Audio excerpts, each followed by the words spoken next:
Hello viewers, you are welcome to another episode of Tribune Updates, coming live to you from Tribune Online TV. I am Deborah Mustafa, and with me on the show is a notable personnel in person of Mr. Seyi Alaba, a security psychologist with special focus on criminal behavior and profiling. He's a personnel with quality and quantity degrees. He serves as a source agent to many agencies in training and manpower development across the globe. He's presently the Managing Director and the CEO of PG Service Limited, a security services for the government, corporate bodies, and multinational organizations.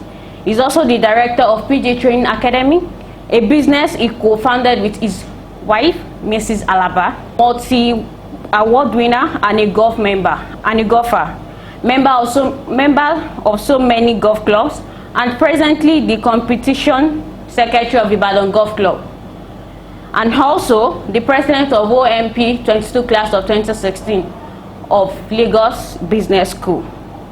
Welcome on the show, sir. Thank you very much. I must say I'm glad to be with this caller today on the show. It's my pleasure to be here. To start with, in what way can we describe security? Thank you very much. Security, as the name implies, is to describe security. You can say that security is free from danger, anxiety, or surprises. Sometimes when you want to really describe security, people think that the definition will be more detailed or comprehensive, but it's just simple. As we are all seated here now, this place, we perceive it to be safe and secured. Otherwise, if it's not free from danger, if it's not free from anxiety, I won't be here. You won't be here as well. As I was coming here today now, if I perceive that there's a danger here, definitely I will not be here. Yeah. So security is relatively, if you look at how to describe it, it's a situation whereby either a place or an individual is free from anxiety or danger or surprises. And surprises could come in any form. It could be from stealing, like someone that they just pay for his pocket now. It will be surprised. How did it happen? So we have surprises in different ways. So basically, you can see security as a situation whereby you are free from danger, you are free from anxiety, and you are free from different kinds of surprises. Okay. You own a PG organizations. What roles does private guard perform in the country? Well, if you look at the role the private security company is, is performing in the country when it comes to the security situation, is very enormous. You can't really, because we play a complementary role. Every security company is licensed by government to operate. And if you look at the present security architecture of the country now, government needs to include us in the security architecture of the country. But if you look at as we are right now, we play a complementary role to every government security agency, because as we speak, the number of policemen we have in the country, according to United Nations standard, cannot, it's not enough. So where they cannot cover, where they cannot go into, you see the private security company bridging that gap. So in another way, we play a complementary role to every government security agency. Okay. Kidnapping is rampant and very alarming these days. What do you think is responsible for such incidents? Well, first and foremost, when you look at, we're talking about kidnapping, we're talking about terrorism and all sorts of security issues we have in the country right now. Well, in my own opinion, every security situation that we have, or let me say insecurity, is as a result of economic situation. If you look at the country as we speak now, we're still battling with our economy. Economy is very, very bad. Recently, I was listening to Professor Wole Soyinka on the TV, and he was saying that lately, when you look at the security, about the economy, about the poverty line in the country now, that tears comes into his eyes. And that is to tell us that there's a serious problem. People cannot afford to feed themselves 3 times a day. Even 1 time a day, they cannot afford it. So, and the end result of all of this is insecurity in different form. So if you cannot afford to feed, you cannot afford to pay your house rent, you cannot afford to pay your children's school fees, then some people look for the alternatives, and which is insecurity. Sir, do you think the government is trying their best in area of security? Well, I can say that government is trying their best, but it's just that they still have a lot to do. The best as we speak now is not enough. We still need to do, the government need to do a lot. Like one of it is what I told you earlier, that look at the private security sector now. If you look at it in terms of numbers, we outnumbered all the government security agencies. There is need for the government to include us in the security architecture of this country now, so that we can function very well. And again, another area we want government to do more is in terms of infrastructure. There are no infrastructure for us to leverage on. Even the so-called government security agency, they don't have too much of that infrastructure to leverage on. As we speak now, everything, like we're in the 21st century, everything is evolving. Security is not the way we used to see it many years back. But in our own country, we still see it as like 20, 30, 40 years back.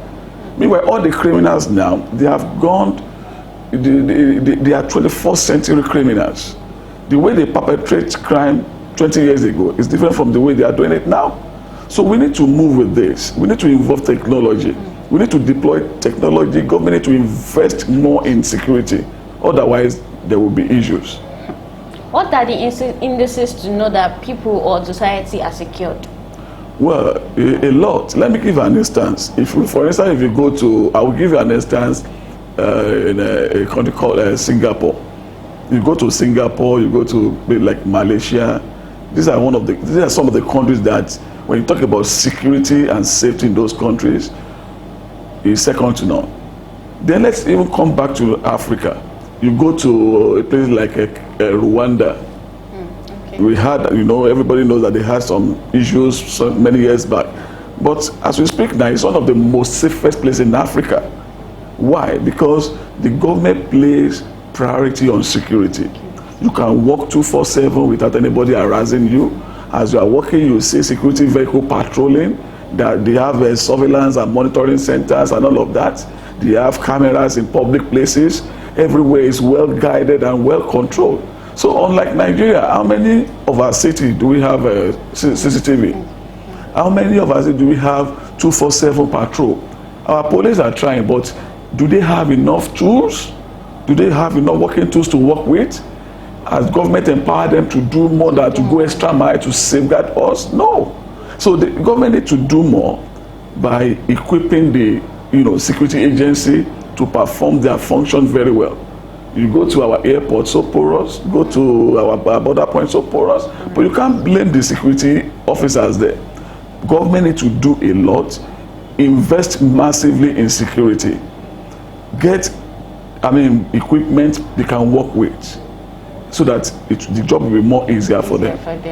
People are clamoring for state police. Yeah. What's your take on it? Well, I would say that state police is a very welcome idea for me. Okay. But unfortunately, in every situation, you need to consider your immediate environment. If you look at Nigeria, whether we like it or not, I want to, in my own opinion, state police will help us. But the fear is that our politicians, they will take over it and they will use it against opposition and all of that. But we can't say because of that, and this thing is good for us, it's working somewhere else, and we will not embrace it. If we have state police, it's going to go a long way to help us. Because, for instance, it's more or less like community policing. You know your neighbor, you know your environment, you know your immediate environment. If anything happens, you can trace it. Unlike when you, for instance, now if I'm a police officer, you transfer me from Adamawa to Oyo State to come and work here. It might take me about 6 months, about 1 year to even settle down, to move my family, to look after my family. Before I get that done, a year is gone. And if anything happens to my family over there, my mind will be there. Yes. But if I'm here, my family are here, I mean, I live where they are, I'm from this place, I know, you know, if anything happened, I know where to go. If something happened, I know who to contact. So political policing, in line with the state police, is going to help our situation in Nigeria. But the fear is still our politician. That if we have state police and the state is in charge and this and that, that they can use it against the opposition. And that has always, yeah, to manipulate a lot of things. And that has always been the problem we are having. Okay. How can we disengage the chaff from the real securities? To do what? How can we disengage the chaff from the real security? Well, that has always been a challenge. And it's not peculiar to Nigeria alone. Everywhere in the whole world, you always have the good ones, you always have the bad ones. So, but when we implement some policy that will enhance effective, you know, security and monitoring of the manpower, it will go a long way. A lot of ways we can do that, you know, but government must first and foremost take it serious and know that, okay, fine, look at, for instance, the private security companies now. We have a lot of companies that are not licensed, and we have a company that, I mean, we have companies that are licensed. There are systems put in place to know that. Government will do the same thing. If you check the police force now, you have some police officers that they are very good, they are workaholic, they are working 247 to make sure that you and I, we can sleep with our two eyes closed. Meanwhile, you still have some bad ones that they will do the job the way they like. They don't care what happens. So all these things, there must be a proper way to put check and balances so that you can, you know, save the good ones and the bad ones. Yeah. Okay, lastly on the show, sir, what do you think will be the lasting solutions to the issue of kidnapping and security in this country? Well, the issue of kidnapping has become a serious problem. You know, I was discussing with some friend recently, and I said, if all of us we are privy to the crime statistics as regards kidnapping, probably we won't be able to even go out anymore. It's a serious issue, and as you know, it is becoming bigger. It's like a business that, you know, that is becoming bigger and bigger every day. So I think the government need to come up with a policy, an approach that, you know, we empower law enforcement officers, equip them, and you know, get to the grassroots, know your neighbor, community policing, all of that, because there's no single approach to it. And again, we need to increase awareness. Most of our people now, they believe when it comes to security issues, it's for a police officer or security agency alone. But we need to get involved ourselves. We need to know our neighbor. We need to, the government need to go a long way to increase the security awareness and the consciousness. When people know that this and this and this are what I'm supposed to know, these are what I'm supposed to do, they need to go a long way. For instance, too, there is need to include security-related courses in our school curriculum, even from primary school. Average primary school or high school pupils in the abroad, if you ask them about security, about characteristics of a criminal, different features of a criminal, they will tell you. Because one way or the other, they have trained them, they taught them in their classes. But in Nigeria, nothing like that. Even at the tertiary institution, I'm not sure there's anything like that.